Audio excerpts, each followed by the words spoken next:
موسیٰ علیہ السلام اس درخت کے نیچے جا کر بیٹھے اور انہوں نے اس موقع پر اللہ سے دعا کی کہ رب انی لما انزلت الی من خیر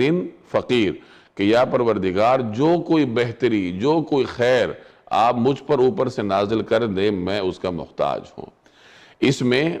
عبدیت کے اعلیٰ ترین نمونے کا اظہار ہے کہ اللہ کے سامنے اپنی حاجت کو پیش کیا کہ یا رب العالمین میں آپ ہی کے آگے محتاج ہوں، کہ یہ ایسے حالات تھے کہ نہ تو ان کے پاس کوئی جگہ تھی رہنے کے لیے، نہ ان کے پاس کوئی روزگار کا بندوبست تھا، نہ ان کے پاس خوراک کے انتظام کا کوئی انتظام تھا، کوئی خوراک کا بندوبست تھا، کچھ بھی نہیں تھا۔ تو اس غریب الوطنی کے عالم میں حضرت موسیٰ علیہ السلام نے اللہ کے حضور دعا کی اور کہا کہ یا اللہ میں آپ کا محتاج ہوں اور آپ جو بھی خیر مجھ پر نازل کر دیں میں اس کا حاجت مند ہوں۔ یعنی انہوں نے کسی خیر کی تجویز نہیں کی کہ مجھے فلاں خیر چاہیے، مجھے فلاں نعمت چاہیے، بلکہ معاملہ اللہ کے سپرد کیا کہ یا اللہ آپ جو بھی بھلائی مجھے عطا فرمائیں گے میں اس کا محتاج ہوں۔ یہ بہت خوبصورت دعا ہے،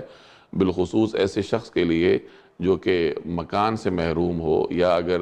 کسی کے پاس ملازمت نہ ہو، روزگار کا انتظام نہ ہو، تو اس موقع پر اگر وہ موسیٰ علیہ السلام کی اس دعا کا اہتمام کرے گا تو یقیناً اللہ تبارک و تعالی اس کے مسائل کو حل کرے گا۔